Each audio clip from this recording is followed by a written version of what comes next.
Congratulations, sir. Oh, No, bakit congratulations. naman?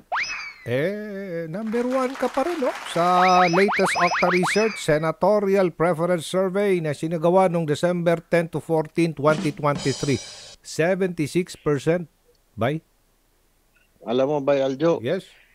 masaya, mixed emotion, masaya na malungkot at actually hindi lang masaya, malungkot at nakakatakot by Aljo yung mga ganyan kasi number one, masaya by Aljo siyempre, hindi naman natin inaasahan at I was just informed yesterday and Pilipina pa ang nagsabi congrats tayo dahil busy tayo kahapon.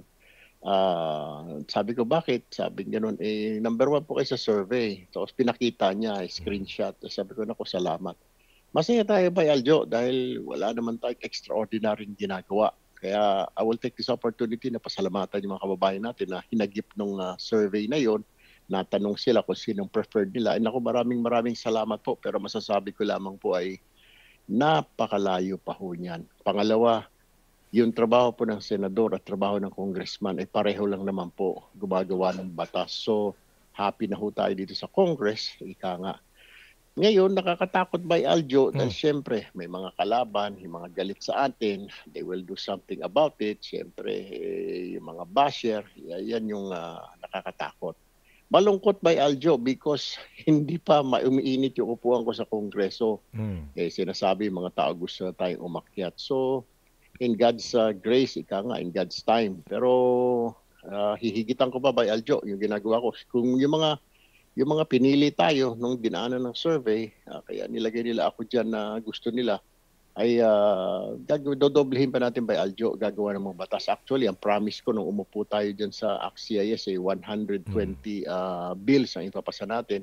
So far, 20 pa lang ang ipapasa natin dahil marami din naman mga congressman ang nagka-file ng bill. So meron ba tayong 100 na hinahabol na ifa-file natin by Aljo pagbukas ng Kongreso sa January 22. Siyempre, ang prioridad din kasi ng Kongreso ay yung mga priority bills ng Pangulo para sa recovery ng ating bayan by Aljo. So, it's a mixed really emotions. Papasalamat, natutuwa, at nalulungkot at kinakabahan dahil dyan. It's a big responsibility by Aljo. Hindi naman basta-basta yan kasi parang aakyat ka di ba? You have to step up from Congress. Aakyat ka ng Senate is really a big responsibility. It's a big jump. Pero so far, doon sa mga decide po na nadaanan ng survey, ako po yung nagpapasalamat sa inyong lahat sa tiwala. Hayaan niyo po, hihigitan ko pa po. At saka trabaho naman ho namin ito. Kung kayo natutuwa sa ginagawa ho namin, salamat po. Pero siyempre, kagaya po sa DSWD, yung mga yung mga basher natin, sabi, bakit yan ang ilalagay mo dyan sa DSWD? Pinakita ko na lang po na I can handle the job. Ganun din na pag-upo natin sa Congress, meron ho tayong mga basher. Bakit daw? Pinakita rin ho natin, hindi pa ho katapos. At tutulungan po natin ang gobyerno, mga kababayan natin sa pag-iikot to make sure magkaroon ng investigasyon na yung mga prices po natin sa mga pagkain. Kailangan tulungan ho ang national government, ang executive department to maintain na affordable po ang living. Ika nga, ginagawa na rin ho ng paraan po yan na liderado ng Kongreso sa pangunguna ni Speaker Martin Romualdez. So yan lang ho, magtatrabaho ho tayo dahil niluklok niyo ako sa Kongreso. So ang trabaho ko po ay pagbutihin, magsagmagawa ho ng mga batas para po sa mga kababayan ho natin.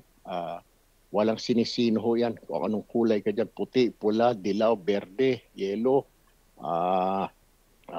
pare-pareho tayong Pilipino, isang kulay lang ho tayo. So gagawa ho tayo ng batas para po sa ating lahat, para sa ikabubuti po ng buhay ng mga Pilipino. Bay Aljo. 2024 na, Kong. Anong wish mo ngayong bagong taon sa bansa?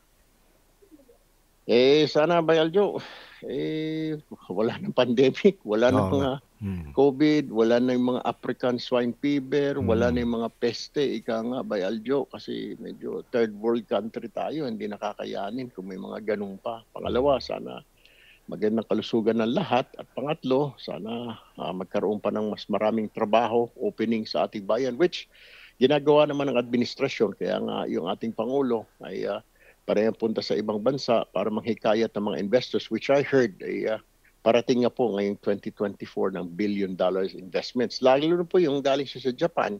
Marami po na ipangako ang Japanese government at saka Japanese businessman na tutulong, mag-i-invest at yung lakad nila sa Amerika. So hopefully, and praying na matupad kaagad yun this year. And Congress din, by Aljo, working very hard, lalo na speaker, para magkaroon ng mas maraming trabaho at saka mas maraming ayuda. Did you know, by Aljo, doon sa 5.7 trillion, halos first time in history na kalahating bilyon mapupunta lang sa mga ayuda.